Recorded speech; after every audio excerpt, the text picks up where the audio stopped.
9월의 첫 주일입니다. 지난 시간도 우리와 함께 하셨던 하나님께서 이번 9월 한 달도 우리의 가정을 붙들어 주실 줄 믿습니다. 아멘. 우리의 직장을 축복해 주실 줄 믿습니다. 아멘. 또한 우리의 사업장을 축복의 통로로 세워 주실 줄 믿습니다. 아멘. 그리고 우리의 사랑하는 사람들을 눈동자와 같이 지켜주실 줄 믿습니다. 그 하나님의 은혜가 이 시간 주의 성전에서 삶의 자리에서 예배드리는 오늘 교회 모든 가족들을 위해 충만하시기를 주의 이름으로 간절히 축원합니다. 아멘. 하나님의 일에는 때가 있습니다. 그래서 우리가 아무리 모든 것을 다 준비하고 있다 할지라도 그 때가 되지 않으면 우리는 결코 그 일을 하면 안 됩니다. 기다려야 됩니다. 우리 한번 성경의 말씀을 한번 읽고 말씀을 계속해서 이어갔으면 좋겠는데 사도행전 7장 17절의 말씀 메시지 성경을 한번 읽어보도록 하겠습니다. 하나님께서 아브라함을 위해 구원을 약속하신 400년이 다 되어갈 무렵 이집트에 있던 우리 백성의 수가 크게 늘어났습니다. 아멘. 자, 이 말씀은요, 이 스데반 집사가 최후 설교를 하는 가운데에 모세가 태어나는 그 일을 이게 염두에 두고 한 설교 말씀 한 대목입니다. 제가 왜 이 말씀을 드리고 있냐 하면 우리가 지금 이스라엘 백성들이 40년 광야 생활을 하고 이제 적과거리로는 가나안 땅에 이제 들어갔습니다. 이제 이들은 여리고 전투를 시작하면서 7년 대전쟁을 이제 시작하는 그런 목전에 두고 있다라고 하는 거예요. 근데 이 모든 일이 어떻게 보면 시작은 모세 태어나면서부터 일들은 시작되었다라고 하는 겁니다. 근데 그 모세가 태어난 것은 우연히 태어난 것이 아니다라고 하는 거예요. 이 스데반 집사의 설교를 근거로 한다 그러면 하나님의 때가 찼는데 하나님께서 아브라함에게 네 자손들이 이제 400년이 지난 이후에 이방에 종살이를 하다가 이방에 개개돼서 있다가 400년이 지나면 다시 이곳으로 가나안 땅으로 돌아올 것이다 라고 하는 약속의 말씀을 주셨다라고 하는 거예요. 그래서 그 400년이 다 되어질 쯤에 누가 태어난 겁니까? 모세가 태어난 거다라고 하는 거예요.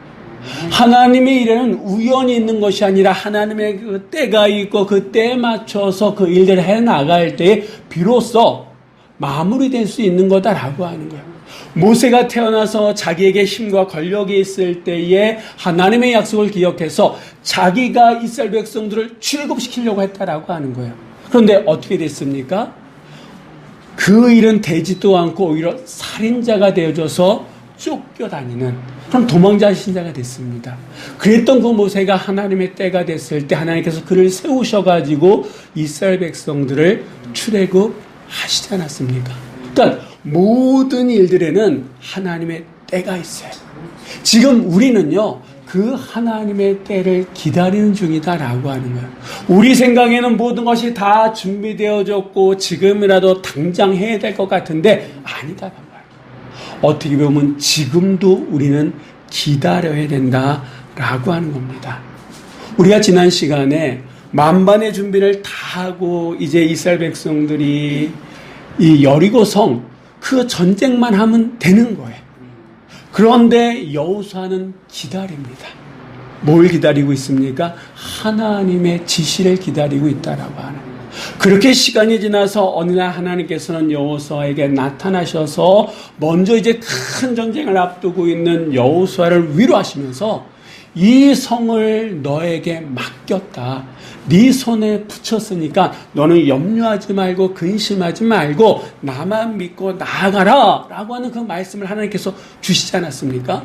그리고 오늘 본문의 이 말씀은 그 하나님께서 계속해서 여호수아에게 하시는 말씀인데 먼저는 여호수아를 위로하셨다 그러면 오늘 이 본문의 말씀은 이제 이 여리고 성을 전투를 하게 될 때에 어떻게 전투를 해야 되는지 그러니까 어떤 작전을 펴서 이 전쟁을 해야 되는지 구체적인 그 방법, 행동이 오늘 본문 말씀 가운데 있습니다. 이 말씀은 우리에게 아주 중요합니다. 왜냐하면 우리 역시도 이스라엘 백성들이 여리고 성에 이 문제를 두고 있는 것처럼 우리 역시도 삶의 문제들을 안고 있기 때문에 그렇다라고 하는 거죠. 자, 그러면 하나님께서 이 여호수아에게 이 여리고성의 이 문제를 해결하기 위해서 어떻게 해야 되는지를 말씀하셨는데 어떤 말씀을 주셨느냐? 우리 한번 3절로 5절까지 말씀을 메시지 성경으로 한번 읽어보도록 하겠습니다. 너는 이렇게 하여라. 너희 모든 군사들은 그 성 둘레를 따라 행진하여 성을 한 바퀴씩 돌되 6일 동안 반복해서 돌아라. 제사장 7명이 언약궤 앞에서 순양불 나팔 7개를 들고 가게 하여라. 7일째 되는 날에는 제사장들이 나팔을 부는 동안 성을 7바퀴 돌아라. 후에 순양불을 길게 부는 소리가 들리거든 온 백성이 힘껏 소리를 질러야 한다. 그러면 성벽이 곧바로 무너질 것이다. 그때 백성이 일제히 진격하여 들어가라. 아멘. 여러분, 우리가 지난 시간에 봤던 것처럼 이 여리고성 사람들은요, 간담이 녹아져 내려서 성문을 닫아버렸습니다. 그래서 그 성에 들어가는 사람도 없고 나가는 사람도 없는 그런 상황이에요. 근데 이 성의 상황은요, 불안도 있지만 또 한편으로는 이 여리고성 사람들은 자기 성에 대한 자부심이 있었다라고 하는 거예요.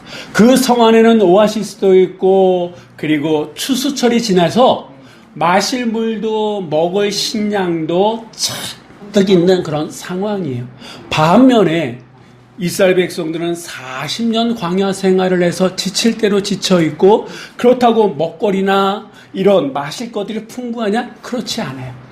시간이 지나면 지날수록 누가 더 불리한 겁니까? 어떻게 보면 이스라엘 백성들이 불리할 수밖에 없는 그런 상황입니다. 이때 하나님께서 나타나셔서 그럼 현실적인 이 문제를 어떻게 해결하느냐? 그 구체적인 말씀을 주셨는데 그 작전명은 너는 이렇게 하여랍니다. 하나님께서 여호수아에게 주셨던 첫 번째 말씀, 이 작전과 아닌데 첫 번째 말씀은 너는 이렇게 하여라 라고 말씀하셨어요. 자, 그러면 어떻게 하는 겁니까? 먼저는요, 이 성을 도는 거예요.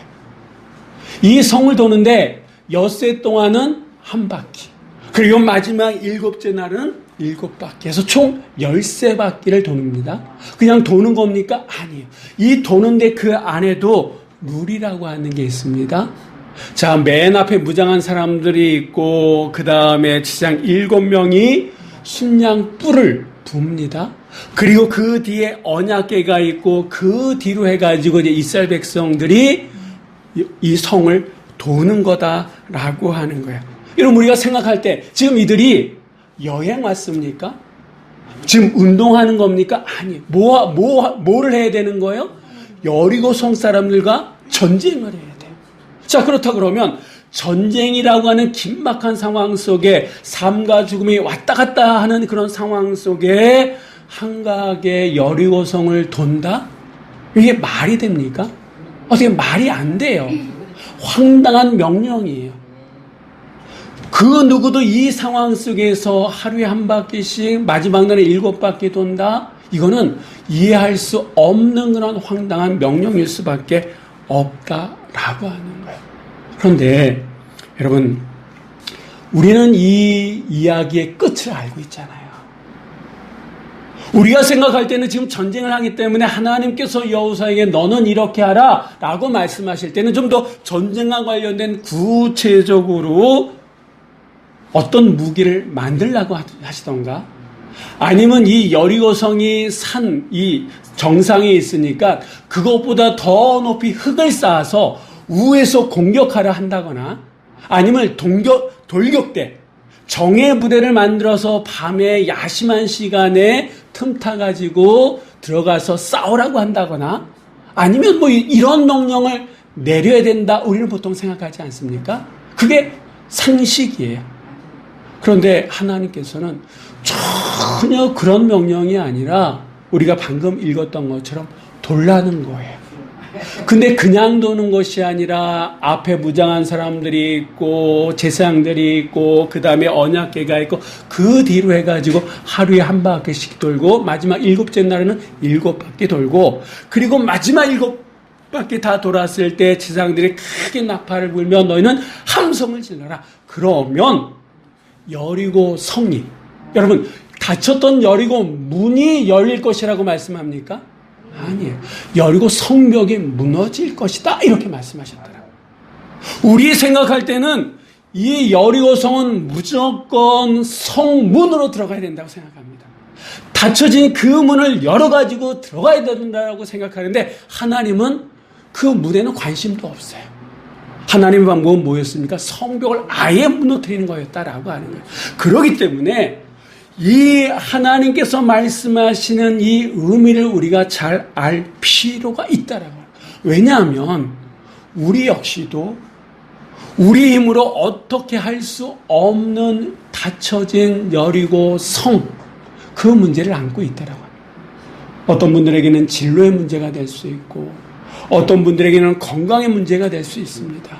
어떤 문제는 돈의 문제가 될 수 있고, 어떤 분들에게는 관계, 사람과 사람과의 관계가 문제가 되어져서 딱 닫혀져 있는 그 문만 바라보면 한숨밖에 나오지 않아요. 그렇다고 내가 어떻게 하려고 해도 할 수 없는 그런 난공불락과 같은 그런 문제에 딱 닥쳐있는 우리의 현실이 있다라고 하니 그럴 때 과연 우리는 어떻게 해야 되느냐.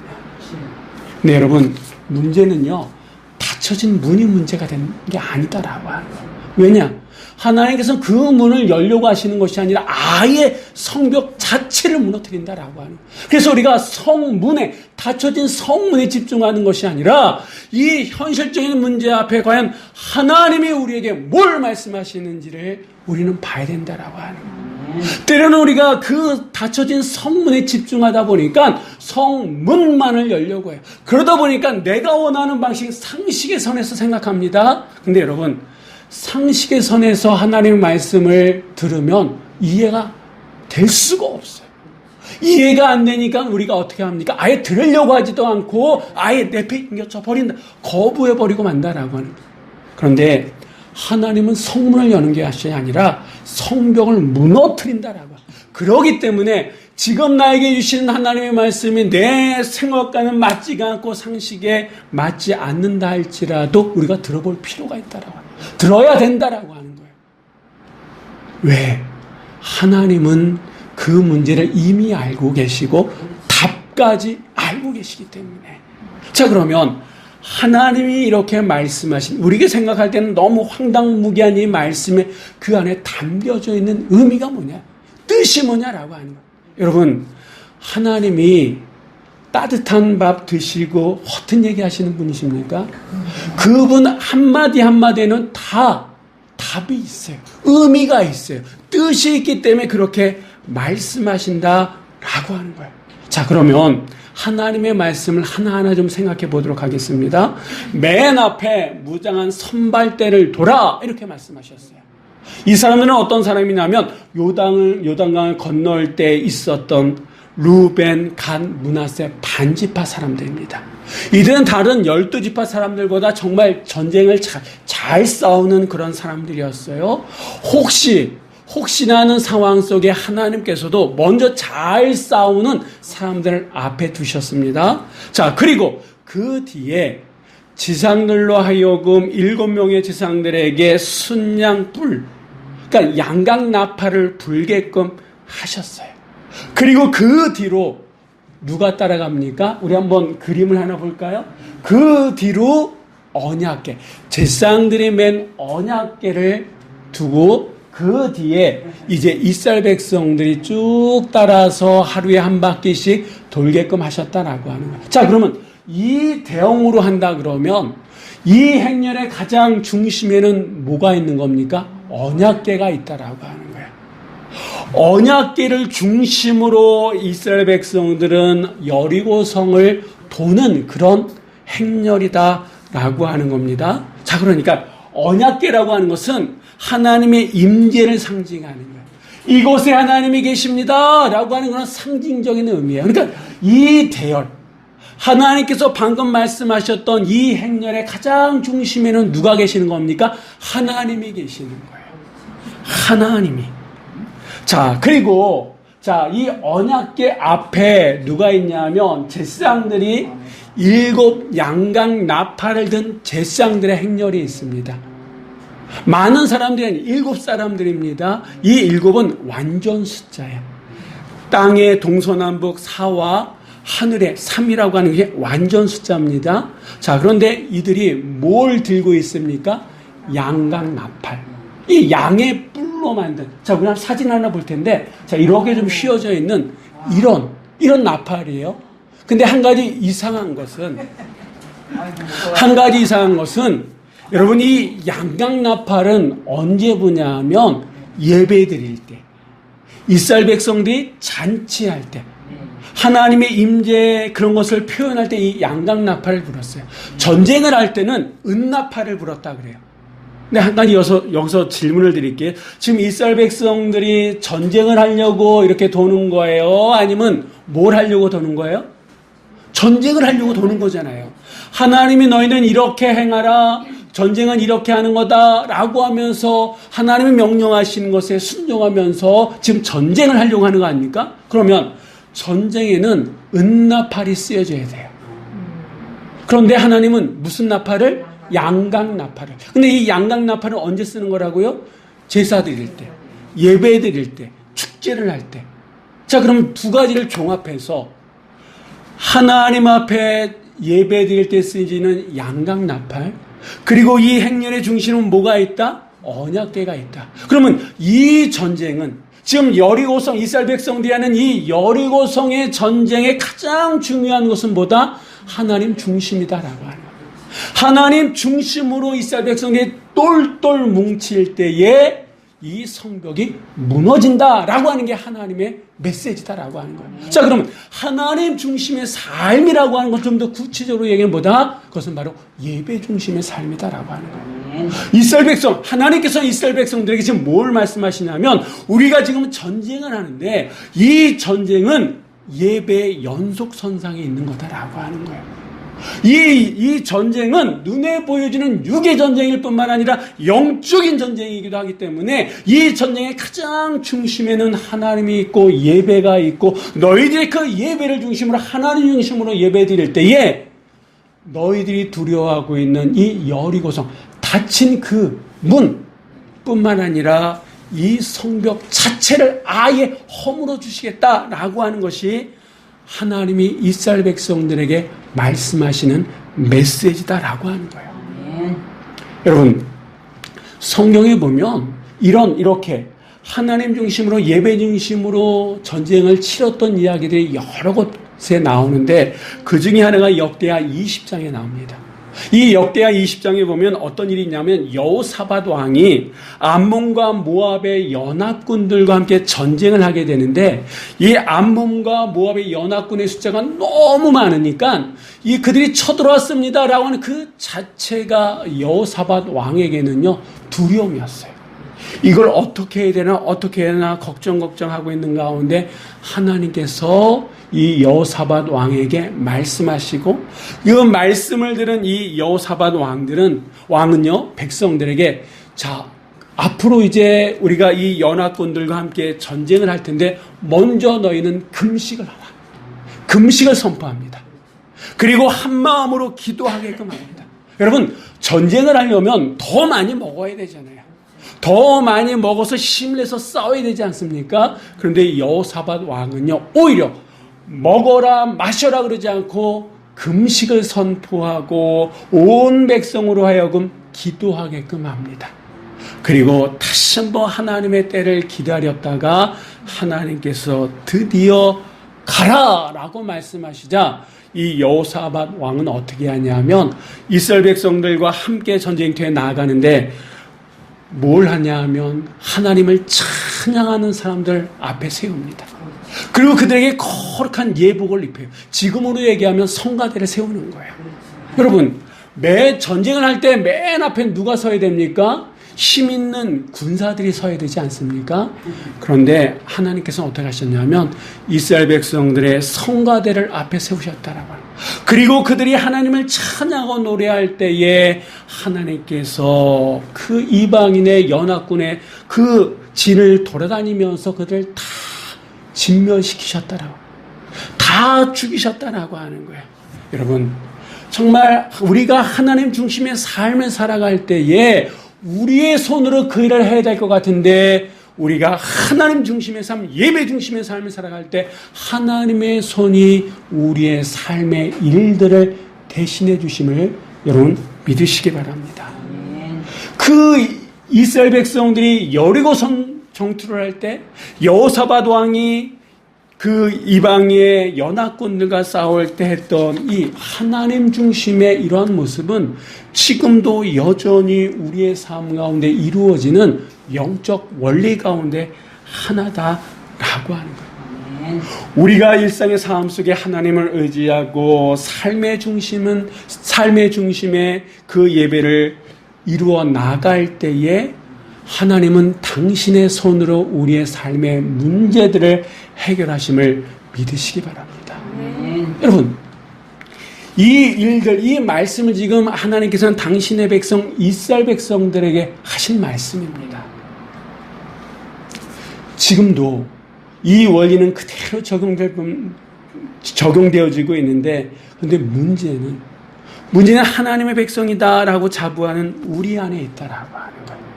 오늘도 이 시간 우리가 하나님 앞에 신령과 진정으로 예배드리고 있습니다.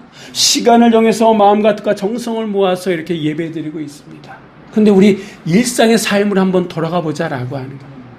이 땅에 많은 교회가 있고 많은 성도들이 있습니다. 근데 그들 가운데 어떤 사람들은요, 하나님을 삶의 중심에 모시는 삶이 아니라 삶의 한 구석에 모시면서 살아가는 이들이 적잖게 있다라고 하는 거예요.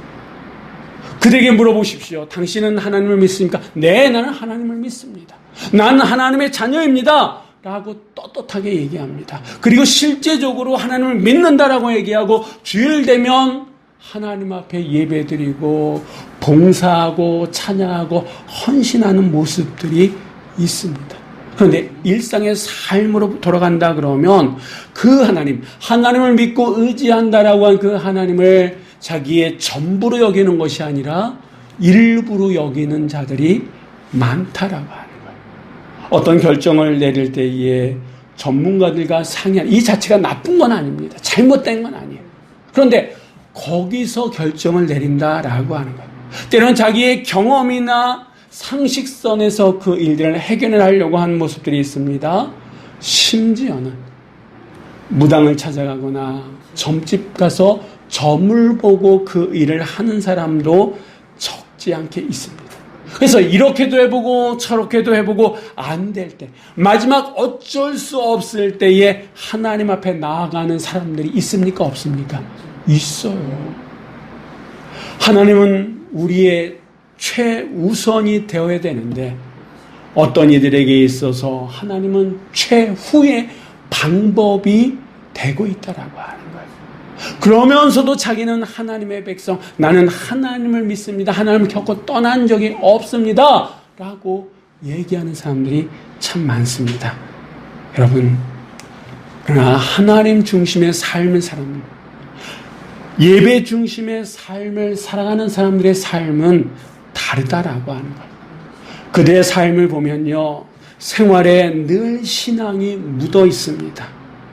아침에 일찍 일어나서 일찍 일어나든 늦게 일어나든 아침에 일어나서 그들이 하는 제일 먼저 일은 뭐냐 하면 하나님 앞에 예배하고 기도하는 거예요. 또한 그들이 마지막 잠자리에 들기 전에 마지막으로 하는 것 또한 오늘 하루를 지켜주시고 이끄시고 인도하시니까 하나님 앞에 감사하는 일이다. 기도하는 일이다 라고 하는 거예요. 뭔가를 결정해야 되는 그 순간에 먼저 기도하며 하나님의 은혜를 구하는 이들이다라고 해요. 때로는 그 일들을 보면 시작이 늦은 것 같습니다. 그런데 결과는 확연히 다르다라고 하는 거예요. 이런 사람들의 삶이 언약궤 중심의 삶, 예배 중심의 삶, 하나님 중심의 삶이다라고 하는 거예요. 이런 분들의 삶은요, 시간도 물질도 쓰는 그것을 보면 다릅니다. 특별히 시간을 본다 그러면요, 이런 분들의 삶은요, 일주일이라고 하는 시간 속에 6일, 그 6일 동안의 삶을 돌아보면 이 6일은요, 주일을 위해서 준비하는 삶입니다. 그런데 어떤 분들의 삶은 이 주일은 나머지 6일을 준비하는 삶으로 살아가는 분들도 있다라고 하는 거예요. 이 하나님의 주의를 6일을 위해서 살아가느냐, 아니면 이 6일을 그 하나님의 주의를 위해서 살아가느냐, 달라진다라고.